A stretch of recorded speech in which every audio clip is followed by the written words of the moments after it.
This is a Kirkendall Barrett presentation, darling.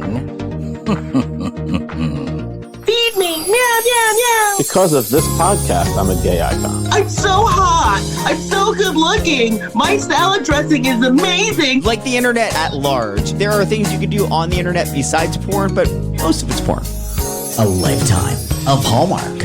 Well, hello, everybody. It is your favorite day of the week. It is time for another episode of A Lifetime of Hallmark, where we talk about your favorite movies on both Lifetime and the Hallmark Channel and try to make sense of them. I am Les Kirkendall Barrett. Hello, Jason Bowers. Hello, Les Kirkendall Barrett. And hello, Kurt Fitzpatrick. Hello, Les Kirkendall Barrett, and hello, Jason Bowers. You're wound up, Les. Yeah, and it's been a while since we recorded. As you can notice, there are no technical difficulties because I've been kicked out of my recording room because the recording room is now a bedroom for a 14-year-old teenager, which my husband and I procured actually, that's not a good word. Procured. That doesn't sound right. No. We procured our children. In this environment, definitely not. Not procured. We've been placed with a 14-year-old teenager who we are fostering at the moment. Okay. And so he is in the bedroom that used to be our recording room. We could say he procured that room. That's okay. Right. Yeah. Right. Sure. Okay. Well, good for you. That's good that you're doing that. That's very good. And what was I saying? Oh. So before we started recording, we were talking about both Kurt and I are training for runs. Kurt's doing a series of 5Ks. And I am actually training for the Long Beach Half Marathon. Actually, I'm training for 2 marathons. So I'm doing the Long Beach Half Marathon in a couple of weeks. And in March, I'm doing the LA Marathon. And I joined this group called the LA Leggers. So before we started recording, Kurt and I were exchanging stories because Kurt was telling me how he's done runs over the past, 3 weeks? Yeah, last 3 weeks, yep. And I am with this running group, the LA Leggers, and I was supposed to do an 8-mile run with my running group on Saturday, but I didn't make it because my running group is at 7 o'clock on Saturday mornings in Santa Monica, and I live in Hollywood. Yeah, that's a lot to ask. Yeah, you should run that. Right. But so I didn't make it because the night before I was out too late because I went to this club called Fat Slut. What is Fat Slut? And how do I not know about this? Okay, so there's a podcast. Well, actually, Jason, you actually would like this. No, on paper, you wouldn't like it, but I think you would like it. Is there apple picking involved? So it's because Jason, you're not too fond of drag. I don't like people shouting into a microphone device that's literally designed to amplify your voice. So if that is at the show, then I will not like it. No, but you will like it. So I found out about this club called Fat Slut from this podcast that I listened to. And the name of the podcast, get ready, because it's a good one, Sloppy Seconds. Okay. So I listened to it. And there's this drag queen named Meatball. I wish we could judge. There's this drag queen named Meatball, and she has this club called Fat Slut. Well, good for her. At Precinct. And so what they do at Fat Slut, which is different than your run-of-the-mill drag show, is it's basically a contest where they have like gross stuff and people like eat it for prizes. Wait, you think Jason's going to like this? Why would I like that? Because it's funny. Because it's funny. What do they eat? Like, what's an example? So, one time it was a seafood night and they had Jell-O with shrimp in it, with real shrimp. This just sounds like a poor man's Fear Factor. That sounds awful. I'd actually like to go to that list. That's not my alley. This week was a British theme, so they had like bangers and mash. So they had like mashed potatoes and sausage and stuff. And That sounds good. That's fine. Mashed potatoes and sausage. not on a stage and precinct in front of like. Is it Precinct? Yeah, it's a precinct. What do you mean a precinct? It- Like a no, police there's a station? club called Precinct. Oh. Yeah. This is at a police station that goes on in the off hours. So that's why I didn't make it to my run because I was at Fat Slut. Wow. Well, I would go to that. I mean, I don't know. I might throw up. But that would probably be part of the show if I did that. I mean, it just sound like hearing you describe it. I don't think that's something I would go that I would enjoy at all. No. But I would go once to be like, what the hell? It is You did say on funny. paper you wouldn't like it.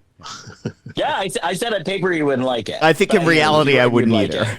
Even read off the paper, you're not liking it. So the next step is going there, not liking it. So that's why. So this next week is going to be worse because this next week is 10 miles.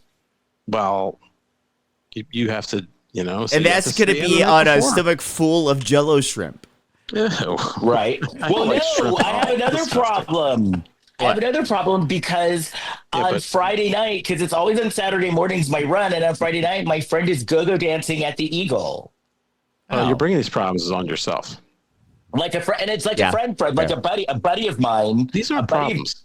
A buddy of mine is go-go dancing at the Eagle, and he's been working out for weeks. Oh, This is his debut as a go-go? Yes. Amazing. maybe I should do that. I'm in good. I've gotten in shape with these 5Ks. This may be my window of opportunity. Well, Closing Kurt, fast because 5K season ends soon and chocolate chip cookie dough season begins. oh, is that like your pumpkin spice season? Or maybe some overlap. Is this like your pumpkin spice season? Yes, and I do like pumpkin spice. I have a whole list of things that I this time I wrote notes and I did want to mention that Polly Holiday. Oh, I'm sorry. Are you Oh, finished with yes. the story? Yeah. No, Polly this Holiday, is who played important. Flo, she died. Robert Redford died. So Elaine Merck Binder died. She was one of the last Munchkins. She just died. Oh, She was 94. So I think it says she was 8 when she was in The Wizard of Oz. Wow. Yeah, oh, so was she one of the little ballet girls going like the little kid like we welcome you? I don't Dorothy? think she's that prominent, but she's you can see her in the movie, and she's one of the last living people. I guess there still are some living people. And then she was 8. So she couldn't even have all the fun that the Munchkins had when they were like in Culver City. Yeah. Didn't they have like orgies? The and stuff? rumor I think it was is that rumored, they were staying at the Culver Hotel, and the rumor is that I guess they put they had to recruit little people from around the country, and there wasn't like a talent pool of little people in Hollywood at that point. So they cast a wide net, and they flew all these little people out to be in this movie, and they put them all up in the hotel, and they were surrounded by a lot of their own that they hadn't been around that before. So it was orgy central, allegedly. Okay, Could you imagine? It was like, that's what they say. I think that's a rumor. Yeah, oh, I bet it happened.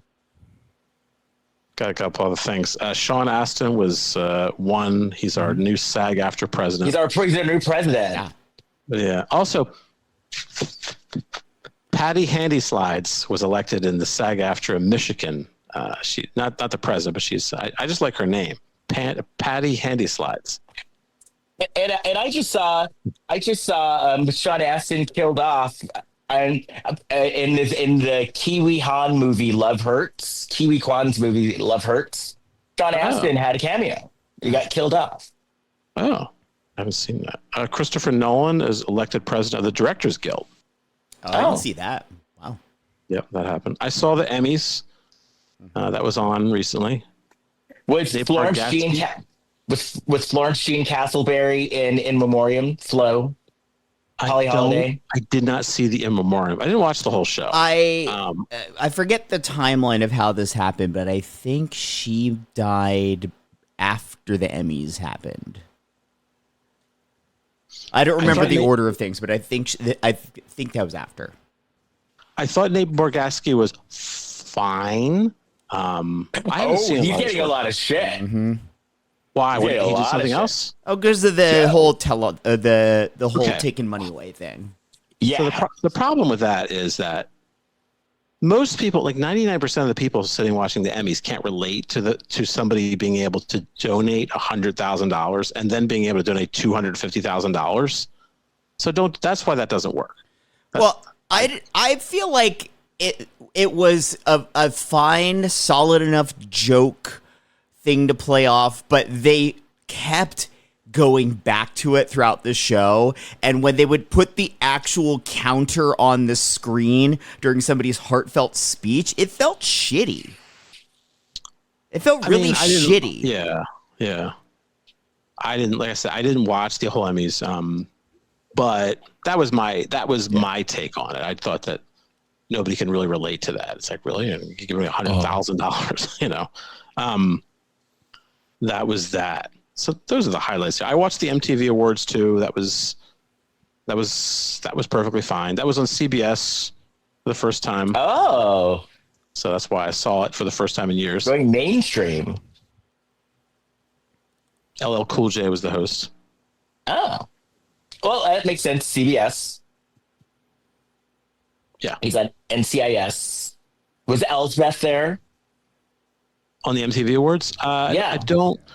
So in the Emmys, I think that the show Adolescence won pretty big. I think Severance won a couple. Kathy Bates did not win.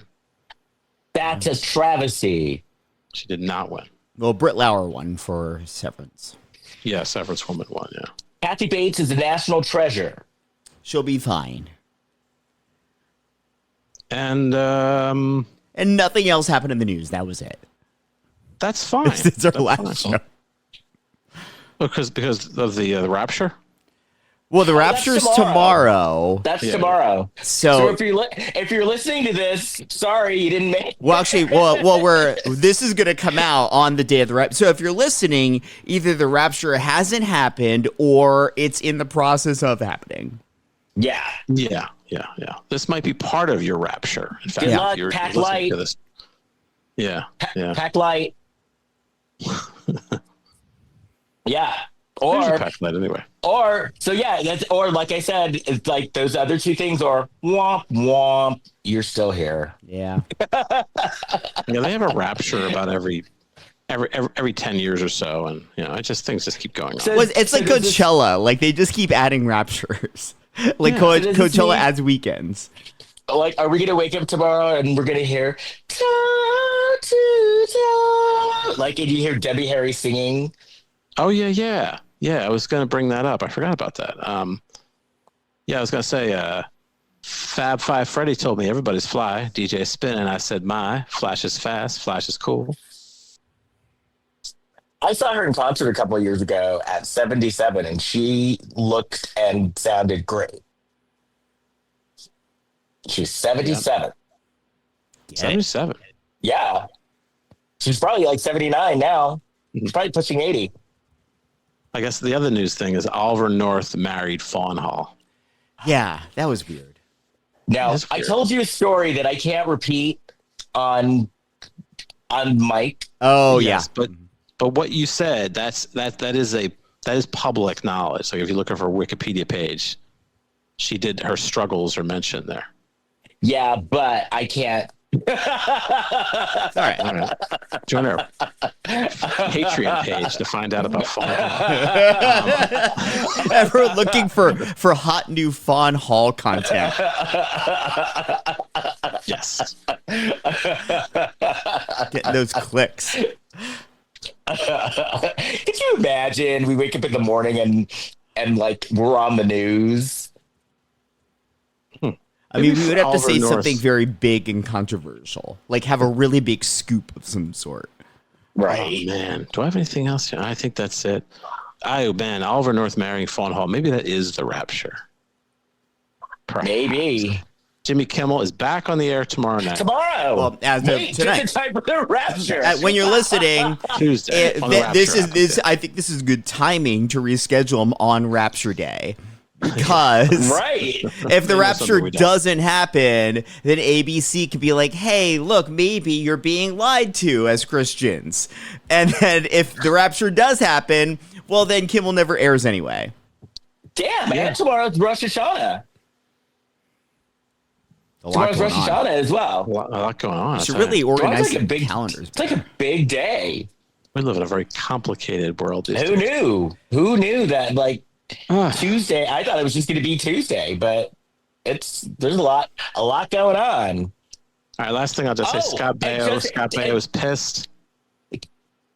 I'm sorry, Les. I was saying. I was just going to say Jimmy Kimmel's back just in time, so I can watch Only Murders in the Building on Hulu tomorrow. Oh, good. But did you So I can watch Hulu unsubscribe? again. Did you unsubscribe and are you going to resubscribe? Yes, because he's coming back, so I can watch Okay. I can watch Only Murders in the Building. I'm very excited. Well, that was a short boycott. Yeah, Scott Baio was pissed. I was going to mention this last week. Why is he pissed? He's pissed. Because he looks like I Ghislaine don't know if you guys Maxwell. care. Pissed? Who's Elaine Maxwell? No, Ghislaine Ghislaine Maxwell. Ghislaine Maxwell. Epstein's from- cohort. Yeah, the Epstein. Yeah. Okay, yeah. Did you see that side by side meme? Mm-hmm. Did you see that I've side never by seen side that, yeah. meme? It's Ghislaine pissed. Maxwell and Scott Baio. He's probably pissed about that. Somebody on Fox News made a joke about him. They said like they weren't sure if he was still alive, so he made some like Instagram video. It's a valid They, like, question. listen to you. Yeah, but he's pissed because says he's not working because he supports the stuff that the Fox News people are supporting, and then Fox News aren't supporting him. They're like saying he might be dead. So you got mad. Oh, wait. Oh, that's why he's not working. That's why he's pissed. Well, that's what he said. Yeah, Oh, that's why he's not working. he said he worked up until 2016, and that was Oh, really? And to quote after 2014, to quote Sutton from Real Housewives of Beverly Hills, name them.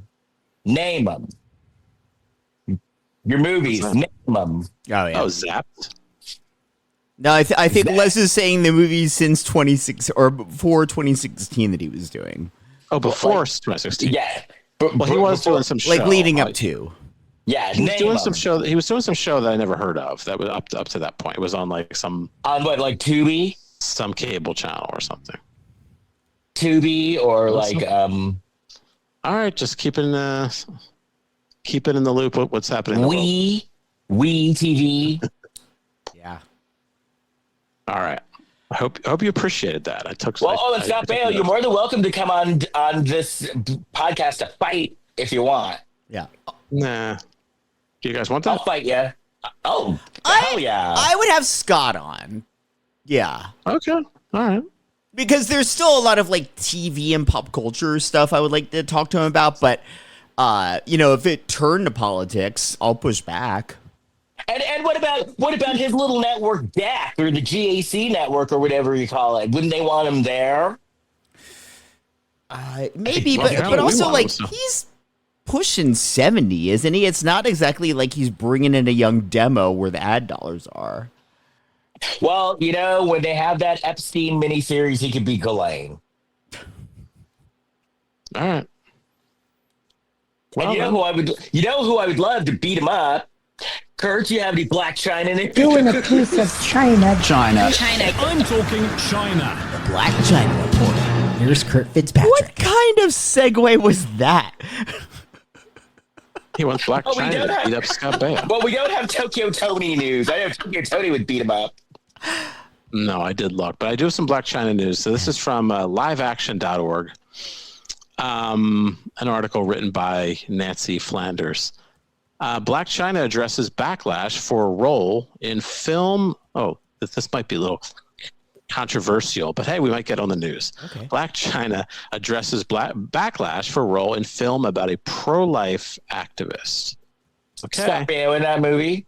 No, but maybe he is, but no, but Blac Chyna is. So, all right. So in the new biographical film, Pardon Me, White plays pro-life activist Bevelyn Beatty Williams, who spent time in prison for violating the Freedom of Access to Clinics Entrances Act when she took part in a pro-life protest outside Planned Parenthood in New York City in 2020. Williams was ultimately pardoned by President Donald Trump just days after he took office in January 2025. And Williams' story of unjust imprisonment, I'm just reading this article, was turned into the film, which was released this spring. So Blac Chyna says, the decision for me to play this role was easy. I knew that it would probably stir up a few things because of the message and what she stands for, and that's exactly why I did it. She called the role controversial, and she has received backlash for it. See, even she's getting backlash. I have my own personal beliefs and whatnot. I'm not going to get into it, but I feel like with any actress, you can put all that aside. I've got a little backlash from it, but it's nothing I can handle. So, and then it goes into the story of Ms. Williams. We probably don't have to get into that. But I do like, on the other hand, I do like that Blac Chyna is now working on her craft. Yeah, becoming a serious actress. Where is this airing, or where? Like, is this a theatrical release? Or?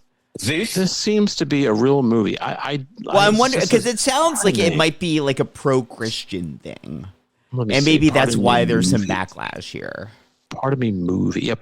Pardon me, the Beverly B. Williams story. Yeah, this does look like the poster doesn't look like a Hollywood movie. Is it like a Blac Chyna? Like if she wearing like a white church lady outfit? Is she on the cover? I guess she is. It says in theaters on August 15th, so it must have already played. Well, it's September. This sounds like one of those movies that they make a small budget, but they release it in theaters like the faith-based crowd. It's September 21st, and I've never heard of this movie. It's no Downton Abbey, I guess. What? How fucking weird would it be if in like 2 months, all of a sudden there's Oscar buzz for Blac Chyna in this movie we never heard of? Oh, then we'd have to have her on if there was Oscar buzz. I mean, I feel like we have to have her on no matter what. No matter what. Rotten Tomatoes? Yeah. Let me see if I can find it. Could you imagine? Could you see how this rolls off the tongue? Oscar nominee, Blac Chyna. Yeah. Okay. Oh, yeah. So on Rotten Tomatoes, they just have a picture of Blac Chyna. And there's let's see how is she in a white church lady outfit? Yeah. Somebody gave it a review out of 5 stars. They gave it 0.5, and the review just reads no. The review reads 5 eggs. Somebody else gave it 0.5 and said I had bowel movements that were more moving than this film.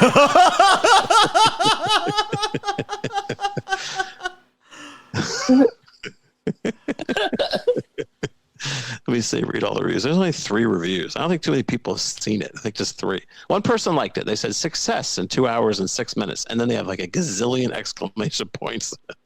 Well, anyway. That was Tokyo Tony. Look, I've been in movies that nobody's ever seen. So at least 3 people saw this movie. Yeah. Well, I'm glad that Blac Chyna is building her resume, and she's honing her craft.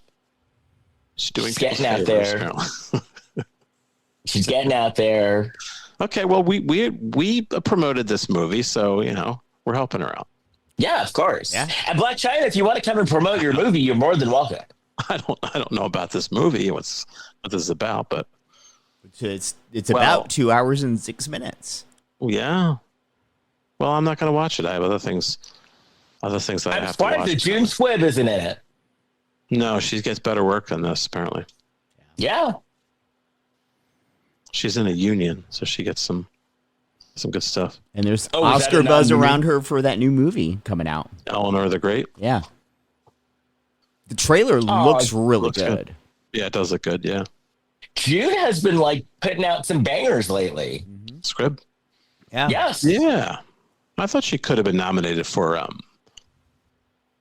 Thelma, but it was a... Oh, I love that movie. There was a lot of good stuff that year. With her and Richard Roundtree as a sidekick. That was good. That was really good. Yeah, I saw that on a flight back from London. Yes. It was... have I talked to you guys since I've been back from Sweden? I believe so. Oh, no. Last time we talked... Oh, yeah, we talked right when you got back. Okay. Were you whispering, or was that? No, that was in Sweden when I was whispering. Oh, actually, no, we haven't talked. We were supposed to talk right when you got back, and we've kept pushing our recording. Well, I'm back. Hello. I know, you're full of piss and vinegar. He's all excited because he watched Groomsmen First Look. You know, I got to tell you, I was pleasantly surprised it wasn't as bad as I thought it was going to be. Same. And God damn it, I'm mad at this movie because now I got to see the other one. And you know, there's 2 others, by the way. And this next one, I got to see it. The way it ended, I have to see it. Yeah. It's okay. It's not great by any means, but I like these characters. And unlike the Wedding Veil series, I actually cared about the romance at the center of this movie. It wasn't so rooted in lore outside of the movie and these other couples that didn't really exist. It's all rooted in this story. And realistic sort of issues like, you know, basically, can a romance survive a long distance relationship? Yeah. And when you're in a long distance relationship, do you really truly know your partner? And I was like, oh, that is actually like a contemporary, realistic issue. Yeah. I think the movie was loaded too. It was like, there's a lot in the storyline, kind of more than they usually have in a Hallmark movie. Usually a Hallmark movie would maybe like half of what this is. I think, like I said, yeah. Like I said, at the end, I seriously was like, God damn it, because I got to watch the next movie. So what I didn't know about this before I started watching it was the 3 movies in this trilogy, they actually already came out on Hallmark Plus on their streaming platform last year. So they're just now airing on the channel. So I think they probably invested a little bit of money in these to help boost the channel. And they had their male heavy hitters, Tyler Hynes and Jonathan Bennett, which are 2 of the male darlings of Hallmark. When I went to that Hallmark meet and greet a couple of months ago, both Tyler Hynes and Jonathan Bennett were there. Yeah. And so they're basically like the male equivalents of Lacey Chabert in that channel. Were they the friends of Pete? Yeah. That's what you're talking about? Yeah. Yeah. Yeah, because the one guy is like was like wired. His like eyes were like crazy, and there's scenes where he's like running around. And then the guy with that's the beard, Jonathan Bennett. Yeah. Then the guy with the beard was kind of sleepy. Yeah, but you've seen them both in a million movies. I think I have. Yeah. Jonathan Bennett famously was in Mean Girls. He's the Hallmark gay, basically. Yeah.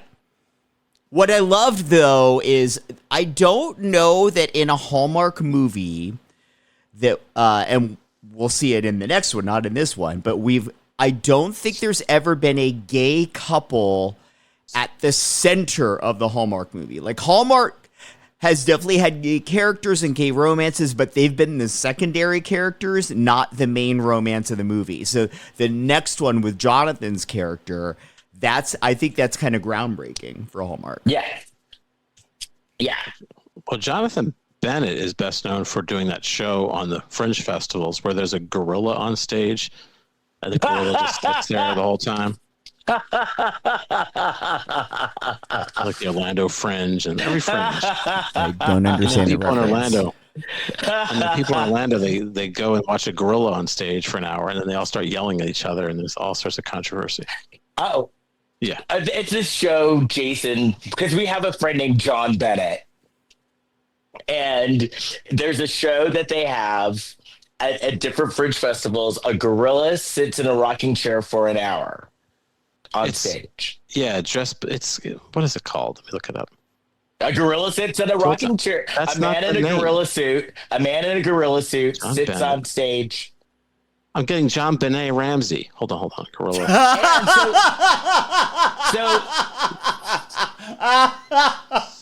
JonBenét Ramsey just came up. I can't find the thing. The gorilla. So Jason, the last iteration of this show that I saw was in Orlando this past summer. and it was the gorilla, and the gorilla was fighting a rabbit. So it was a man in a gorilla costume wrestling a man in a rabbit costume. I can't find the name of it. That's what it was called? So it's about a rabbit? And a gorilla. It's something like a young man is dressed as a gorilla. A young man plays an old, I forget. Wish I had it in front of me. I can't find it. I don't think I know how to spell John's name. A young man, a gorilla. All right, this is ridiculous. Why don't we get in the movie and you can look for that, and if you find it, we'll break in with a report. I know. Yes, Walter Cronkite never did this on the news. Google. Stop. Go. Now I'm aggravated. All right, sorry. I did a broadcasting faux pas, but now I'm back on track. We've done many broadcasting faux pas. I've done many broadcasting? No, we. I had 24 years in broadcasting. I've done many faux pas. Or is it faux pas or faux pas? Faux pas. Okay. So I'm back. So continue looking as we chat. Yeah, I will. Okay. Okay. So we see a bride, and she's hiding. And she's hiding out in this bar. And I guess she's supposedly in Ireland. I was trying to place the woman's accent. I think probably Ireland based on the barkeep accent. Because there was like an accent, but I couldn't place it. Or Ireland by way of Montreal. Right. I found the name. This is in the Philly Fringe? I should go see it. It's going to be September 20th. No, it already happened. I didn't know this. All right, so here's the name of it. It is called A Young Man Dressed as a Gorilla, Dressed as an Old Man, Sits Rocking in a Rocking Chair for 56 minutes and then leaves. That's the name of the show. That's a brilliant way to get the metadata of your news story about this show just embedded everywhere. Because it's in the title. It's not meta. I've seen this show 5 different times. Really? Okay. Yes, I have. Why? How? Because it's that festival, and it's always like the late night show, and it devolves into like this hellscape sometimes, and so it's actually worth. Oh, seeing. So it's not really just him sitting on stage. It stuff actually happens. How does it devolve into a hellscape then? Because the audience. Because I saw another show that was like this, and what happens is. Like when nothing is going on stage. I saw a show where the audience gets uncomfortable, so starts making shit happen. Well, there was a show in Orlando that did this, where these two guys go on stage. They talk for like 5 minutes. They get shot, and they're just dead. So there's 55 minutes of them just lying on the stage. So what the show becomes depends on the audience. Mm-hmm. If it's their performers in the audience, they just start jumping up and start performing. If it's like people who just want to have a conversation, people start having like some discussion. But as Les said, I've heard that with this particular show, things got a little heated to some audiences. Yes, I've seen it devolve into some things. Yeah. Well, do you think people run out of the theater in their wedding dress and dip into a bar in Ireland? We're back on track. So she's in this bar in Ireland, we think, and so she's hiding. And so the bartender she's like, "What's going on? Why are you hiding?" And the woman's like, "I'm hiding from that group of men looking for me." And if this was in the Lifetime, if this was on Lifetime, this would have a whole different meaning. Yeah. But it's Hallmark. Yeah. The Irish curse. So the bartender's like, "Oh, it's a bunch of groomsmen following you. What's going on? They're looking for you." And so the bride starts telling her story.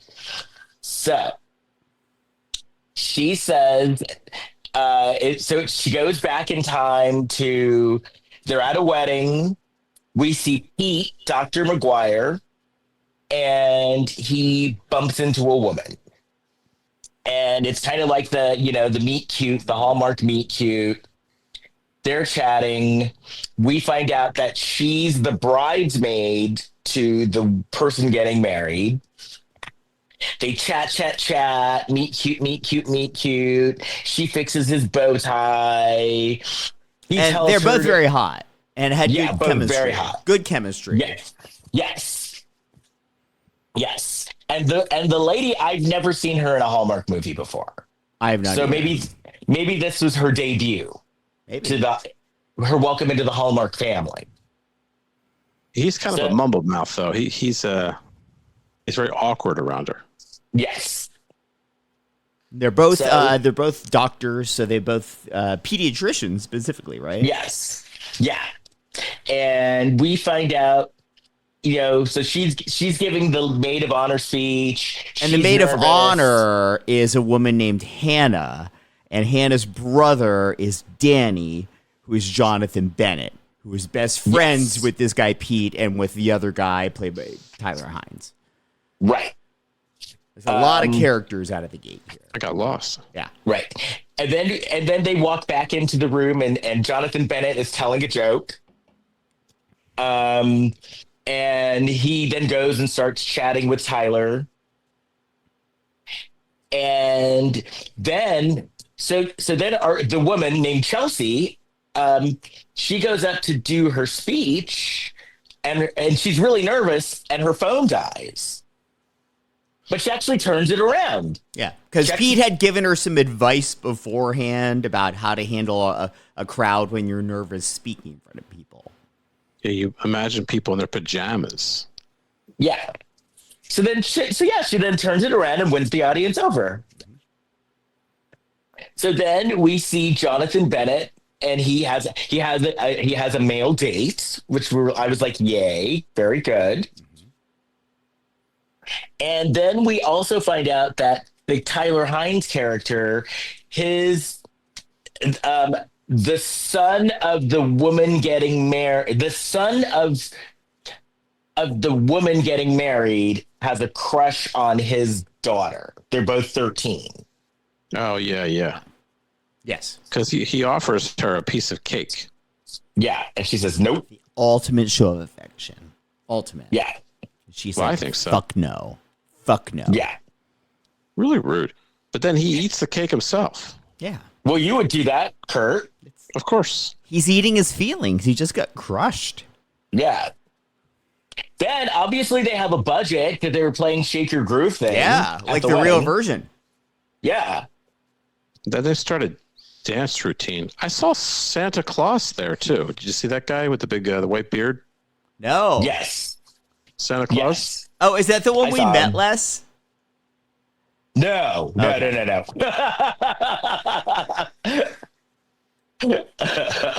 Oh, what if Meredith's event? Yeah. There was a Santa Claus there? There was a guy that plays Santa Claus in a bunch of movies. Yeah, we met him. And we met him, yeah. Okay, well. It's, yeah. So then we find out the story is that these three guys met when they were at summer camp when they were little kids, and they've all been friends since they were little kids. Yeah. So then Pete walks out to take a call, and we see Chelsea on a call. And then after they finish their doctor calls, they're flirting. Everyone's slow dancing. They're having doctor talk. We find out that her office she works in Eastern Europe. Yeah, Bulgaria or somewhere. In right? Bulgaria, yeah. And she literally was just in town for the wedding. I thought that was such a weird choice until I realized that like a lot of movies shoot in Bulgaria. It's so cheap there, and there's a lot of stuff that looks like other locations. Yeah, it's really cheap to film there. Yeah. So then we have the obligatory, we're in New York, let's have a late night hot dog scene. They're not in New York. They're in Philly. Sorry. Yeah, Jonathan Bennett literally wears a Phillies jersey with like a giant logo on it. Don't diss Philly. Now, nobody had a Philly accent, though. No. Nobody asked for any water. That's right, water, yeah. Do I have that accent? Not really. No. Okay, because I grew up with that accent. So do you get late night hot dogs in Philly? That's a thing? I rarely have hot dogs, but I did have one You recently. could in Philly. more pretzels. But yeah, like it's a major enough city where if you're walking late at night from a bar, there's going to be stuff open like that. Yeah, hoagies are big. A cheesesteak. Yeah, cheesesteak, of course. So they're talking. They're talking the night away, and then they go, "We should exchange numbers." And then she says, "Oh, well, we're not going to keep in touch, are we?" Well, and he's like, "No." And they didn't exchange numbers.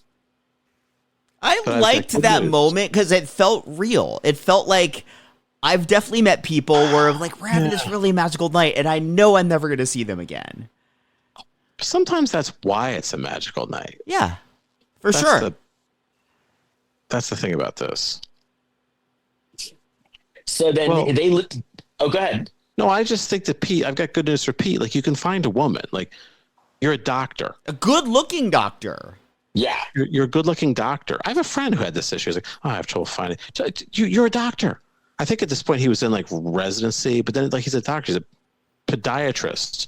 Just tell a woman that. It's all you have to say. That's true. And like, yeah.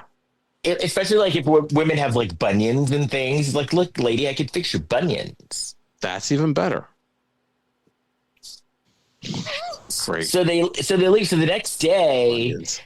Tyler and Jonathan are giving him shit because he didn't get the lady's number.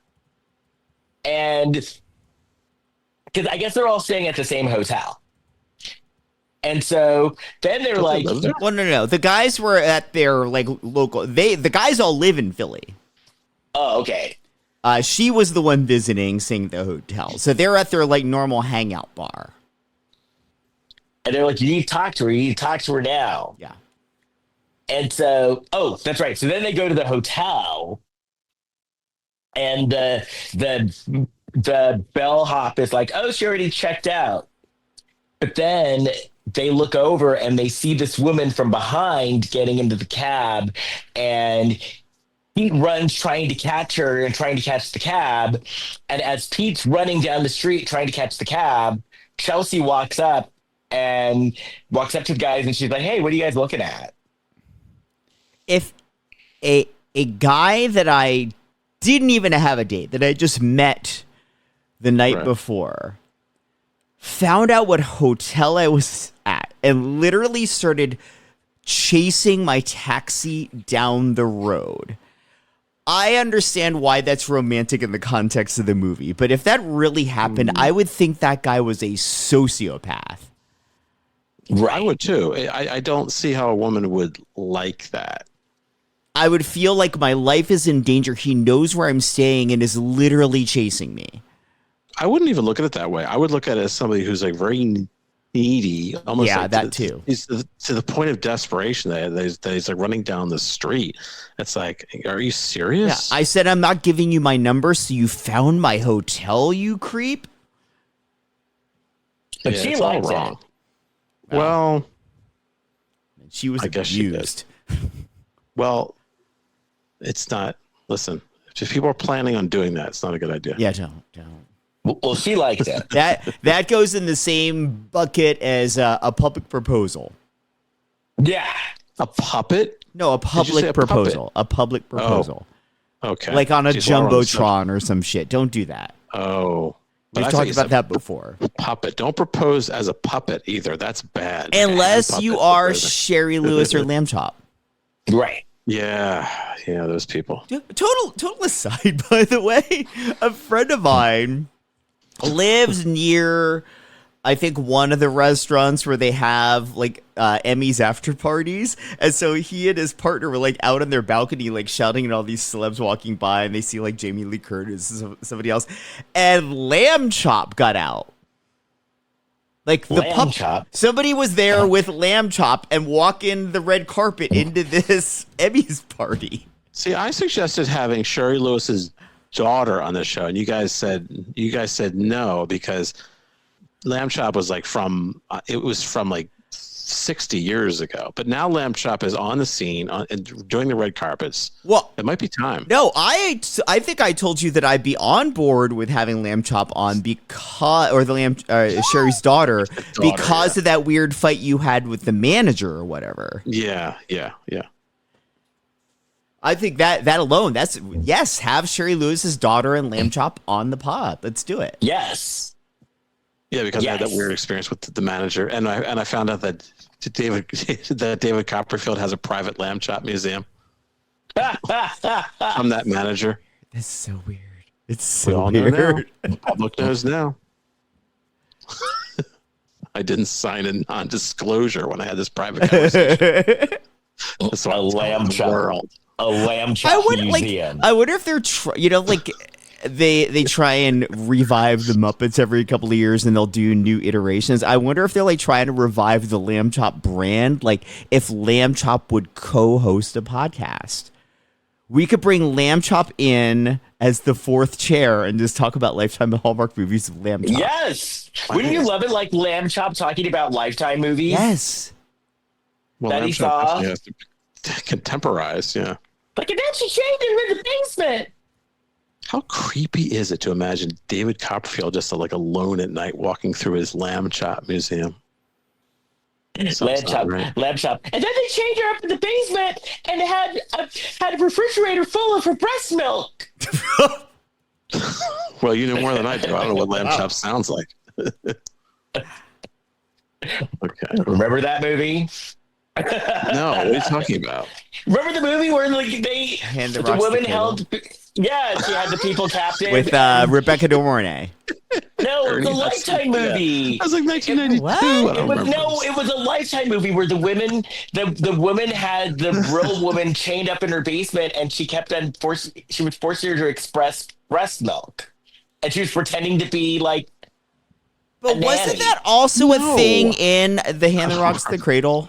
I feel like that was a plot point of that movie too. But it was a Lifetime movie too, because when they found the woman, they found the breast milk. They found a refrigerator full of breast milk, and they found her like chained up in the basement. No, that was Gandhi. You're thinking of Gandhi. Yeah, that was totally Gandhi. We went from talking about Lamb Chop doing the co-hosting the podcast with us to somebody expressing their milk while they have a hostage chained up in their basement. I don't know how I don't remember that movie. That sounds like I vaguely remember it now. Wasn't it like The Wrong Realtor or something like that? Yeah, was it The Wrong Realtor, or it was one of those wrong movies? That wouldn't. Or it was Psycho Realtor or something. We'll figure it out. What house were they selling? Buffalo Bills? What? I mean, this is a rough scene over here. I hope that wasn't during an open house. Oh, so why was Tyler's daughter hanging out with him all the time? I think she was just like a sidekick. His 13-year-old daughter who was hanging out with the guys all the time. I think it's to show off he's a single dad. It's to establish her character and her relationship with him for when Tyler's solo movie comes along. Because all three of these guys are getting a movie focused on them. That's why there were so many characters in this, is they had to service a lot of different table setting for each of these movies. Right. Cause so the three guys and when Pete finally catches up with her and he's getting water because he's, exhausted from chasing after a cab, the guys, the daughter gets the other two guys to leave so Pete can have a private conversation with Chelsea. Yeah. In the lobby. Yeah. And then Pete's telling his friends once again, it's probably not going to work out because she lives long distance. And then they're getting hot dogs in the park. The guys and the daughter are getting hot dogs in the park. And this is when we find out that the Tyler Hynes character is divorced. Yeah. But they don't say divorce, they spell it out. But then she points out that you can say the word "I'm 13" or whatever she said. Like, I like that they kind of nodded at the fact that Hallmark dances around saying that word. Yeah. Okay. Yeah. And so then they encourage Pete to start up a texting relationship with Chelsea. So then they start texting. And they're texting. They text while they're watching TV together. They're just using their thumbs, texting. They're watching a baking show and they start crying about it. Now, Kurt, would you cry at a baking show? Only if they were going to throw out a cake. But that almost happened in The Black Swan. Oh, really? Very dramatic. Oh, yeah. Yeah. Barbara Hershey almost threw out a cake. Were you like, oh, my heart? Yeah. So then they graduate up to video calls. Okay. And so they're going to start having the video calls, and then Tyler Hynes calls in an expert for Pete to do his makeup. This was dumb. Yeah. This I is thought maybe really that was dumb. that was weird. Like this woman shows up. It's like, hello? I'm Celeste. What were you First of hired all, for? like, he's a good-looking guy already. He dresses fine. Like, there's nothing wrong with his look. A. B. Chelsea knows what he looks like, has met him in person. C. It's 2025. Who isn't doing video calls regularly? Right. He was rearranging stuff on his shelf too. He was taking off like the sporting stuff and putting up other stuff. Just leave the stuff up. So then, Pretend you're someone else. so he's dressed up, she's dressed up, and you can see that she's waiting for his call. But then when he tries to call her, the call gets declined. And then he gets blocked. And then she sends him a text, and the text says it's not working. So he's very upset. And he tells his friends. But then the next day, he gets a phone call earlier in the morning, and Chelsea says, oh my gosh, I wish I could have talked to you, but there was a storm last night that affected our internet. And I was trying to send you a text saying that our internet was not working.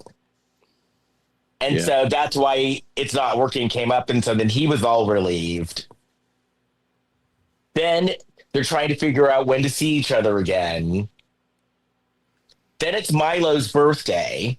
Well, wait. He said at one point. I had a question. When they're trying to figure out their schedule, he said at one point he has an altadornectity. What is that? Schedule. What is that? Oh, some sort I of don't know. procedure. I don't know. I was trying to figure out what I was trying to look it up, but I couldn't. I don't think I heard it right, or what I couldn't spell it right. But it sounded like he said altadornectity. G-O-G-G. No, I couldn't find it because I'm not okay. spelling it right. Anyway, if one of our audience members knows what that is. Yeah.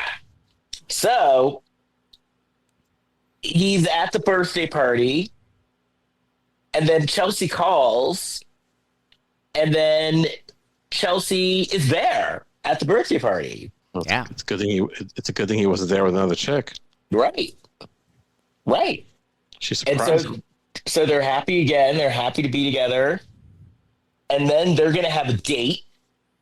And so Jonathan Bennett takes him out to find a suit, and they have a makeover montage. The outfits, there was a lot offensive about this, though. First of all, Yes.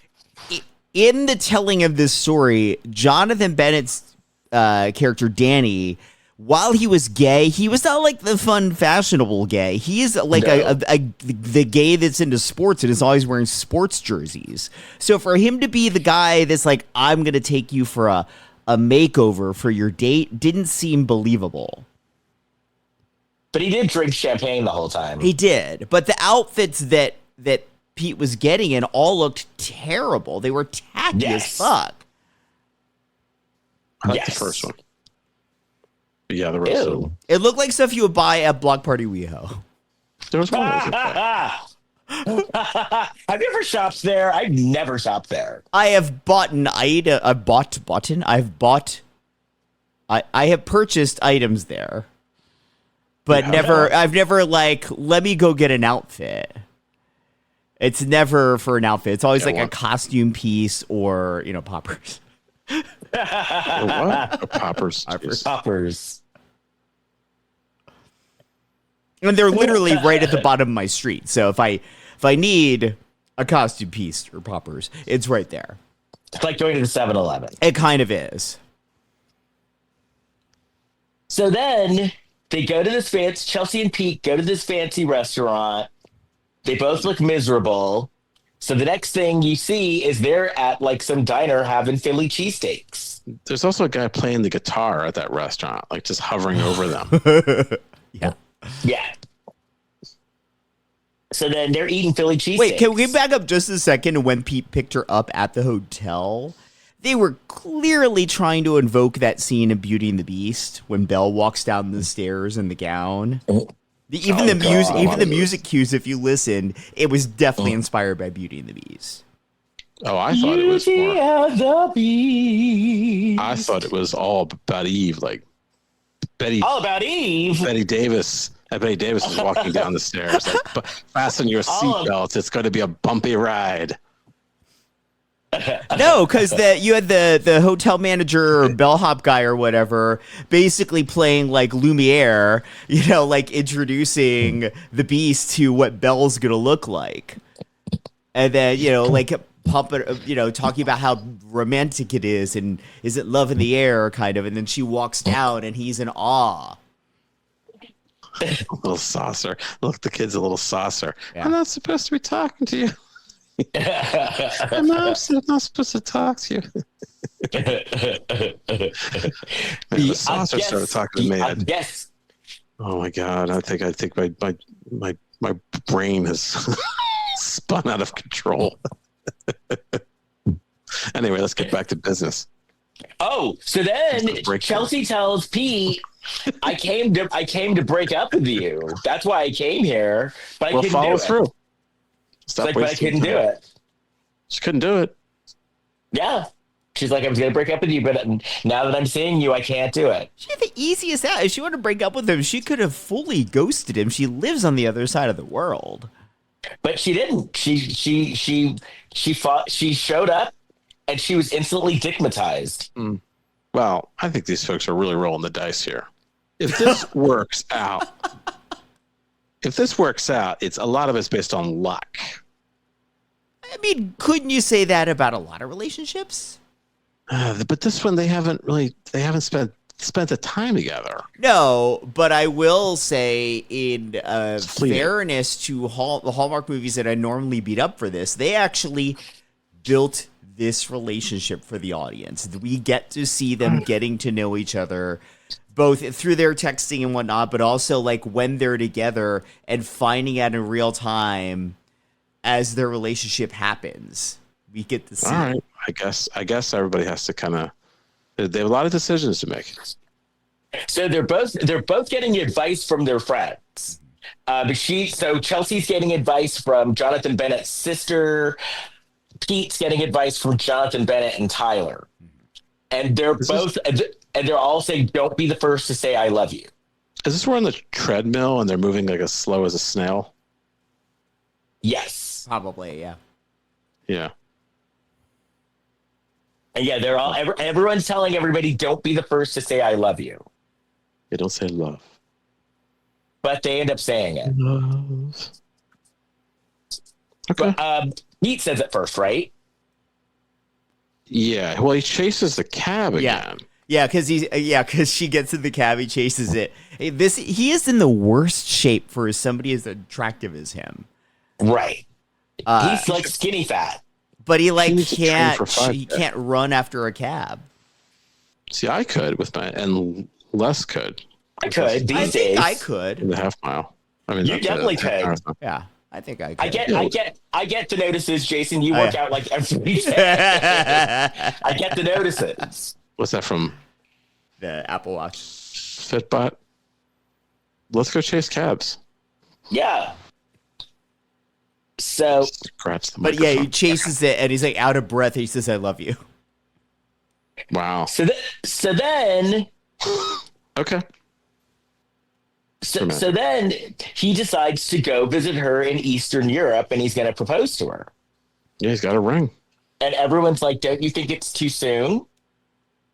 And he's like, no, I don't, actually. So so he goes to Eastern Europe, and he's waiting for his luggage, and he brings out the ring, and he drops the ring, and he goes to get it, and he steps over some like security thing. Well, he's like on the conveyor belt. Yeah.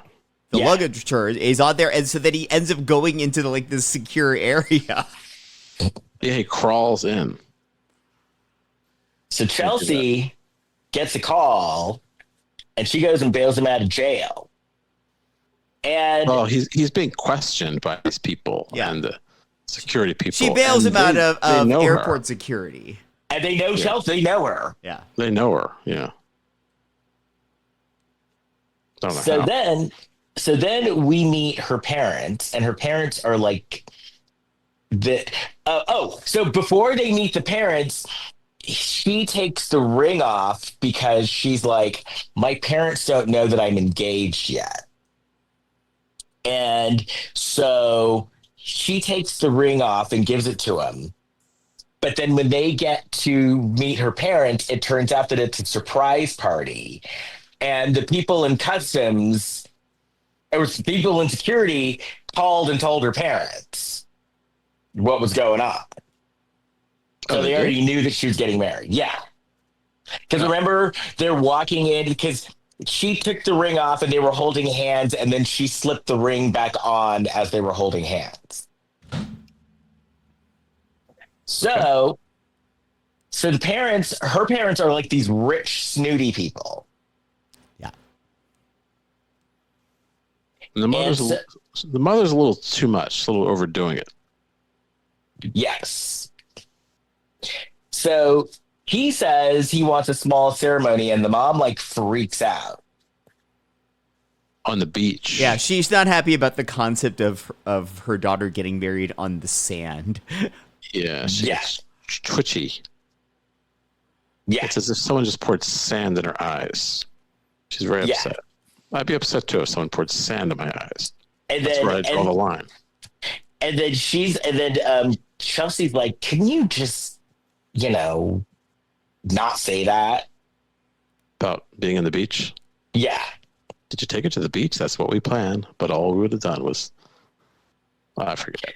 But she was just more like, she's more like, did you have to like announce that? Couldn't you just, keep it to yourself? So then. Oh, I just remembered it. Did you take her to the beach? That's what we planned, but you stood me up. Roxanne. Okay. Roxanne. Da-na-na-na. I didn't know what this is. Oh. Is this the real Roxanne? No, I did Roxanne by UTFO. That's from that. So anyway, they decide they're getting married. And everybody ends up in Eastern Europe, right? Yeah. I don't actually know if they ever said that's where the wedding was. So why were they there? They found a wedding at a nice resort that's on the beach, so it'd be near the sand. But I don't know if they ever, if in the storytelling, if we're told that this is happening in Eastern Europe, they probably filmed it there because it was cheap. But I don't know that we were in Eastern Europe for that scene. But remember, the guys get lost because the guys all go camping. They decide to go camping. Oh, you're right. Yeah, the sign. You're right. And the sign that was like, in English, it said, okay. It's dangerous. And they translated the sign for us. Good. So they all end up in Eastern Europe. Pete's mom is not happy about this. And so she's like this like hippie mom. Wouldn't you call her like a hippie, like new agey? Yeah. New agey, yeah. So she's like a new agey mom. And so the guys decide to go camping. Which, if my friends decided to take me camping for my bachelor party, I would be pissed off too. So would I, yeah. Oh, yeah, why is that? You don't For like my the nature? bachelor party? For my bachelor party to do something I would not want to do in any other circumstance? Yeah, that's shitty. Exactly. Oh, if you don't want to do it, yeah. No. Who says camping's fun? Some people, No. just not me. Not me. I never did it, but I imagine it to be cool. Oh, I've done it. Way I my like hiking. childhood.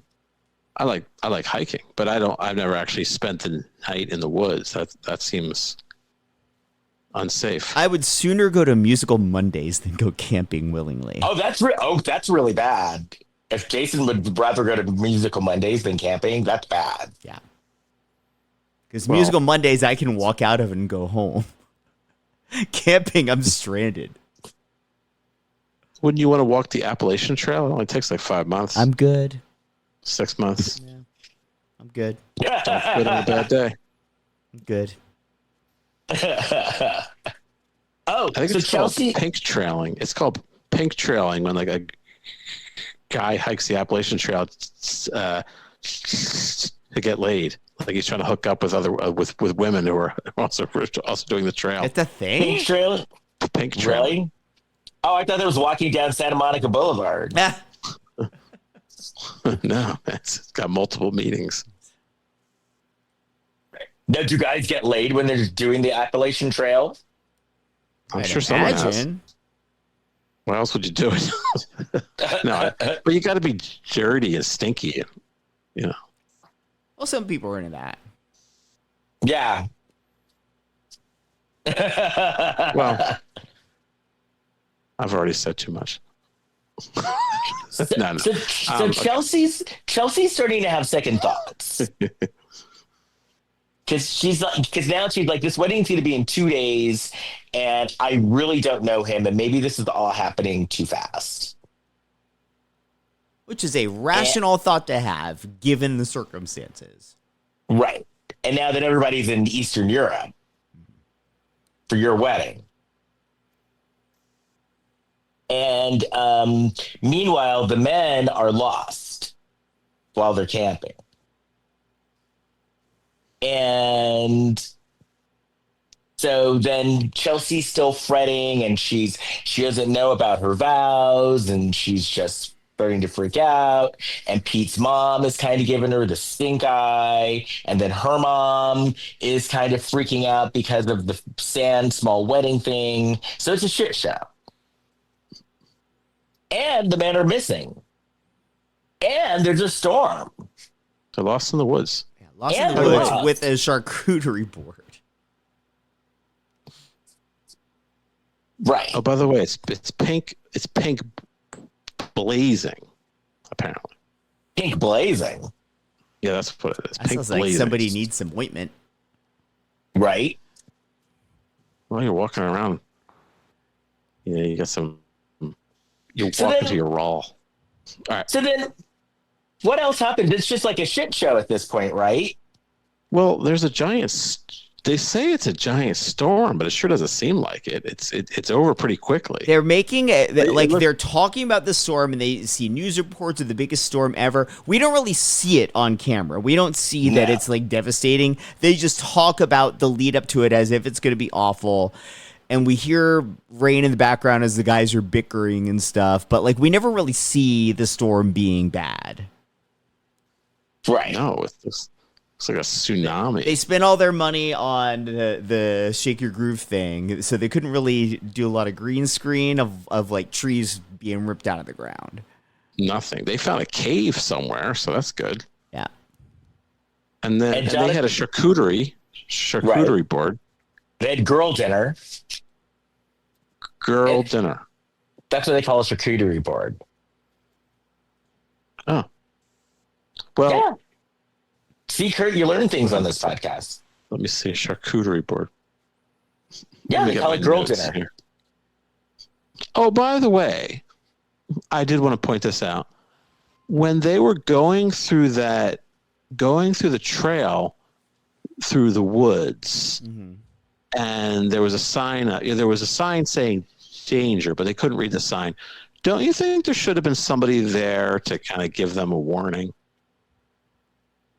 You know what I'm talking about? Like somebody who might say, like, you know, that trail has been closed. Oh, yeah. I mean, I guess they could. I feel like they'd have to pay another actor, and I feel like a Forest Service. It would depend on like the kind of funding they have there. But if there were somebody to say something, it would probably sound like this. That's not possible. This trail's been closed for 8 years. It's extremely dangerous. Exactly. But she wasn't there. We all took a long journey to get there. It was worth it. So then through all the shit show, then Pete's mom all of a sudden like comes around and decides that she likes her. And by the way, Pete's mom is going to perform the ceremony. Mm-hmm. By the way, the place wasn't wet. I don't want to be too critical, but when they're walking through that woods after that major tsunami, I didn't see one dripping leaf. Oh, and then at one point, Jonathan Bennett's sleeping in a hammock and they see a big spider. Yeah. Yeah. And then so they eliminate that by beating him with. That was kind of funny, actually. Leave that spider alone. It's the spider. That's where the spider lives, not you. Well, they showed the spider running away in slow motion. Yeah. That was weird, right? Yeah. Then Pete fell down a hill. But he was fine. Right. And then they made it back. And then they also are kind of calling each other out on their stuff. In addition to like giving Pete crap for like, you know, jumping into this, he calls them both. He says, "Danny, you're in love with your best friend Zach, and you're afraid to admit it. Jackson, you don't know why you're afraid to date." Yeah, you won't date. They have this whole thing about they have a problem that they're comfortable. I could make an argument. Well, what's wrong with being comfortable? You know, although I go out of my comfort zone, I guess, as well. But then part of the monologue was, and we need to set up the next two movies. Exactly. Okay. Because Zach is the guy that Danny brought to this wedding, so we know he's going to be the love interest of the next movie. Yeah. So then they make it back the next day. Everyone's like, "Oh my God, you're alive. You didn't die." And then Chelsea's like, "I love you." And Pete's like, "I love you too." And then on the spot, they decide to get married, like on the spot at the beach. But then they all go and change.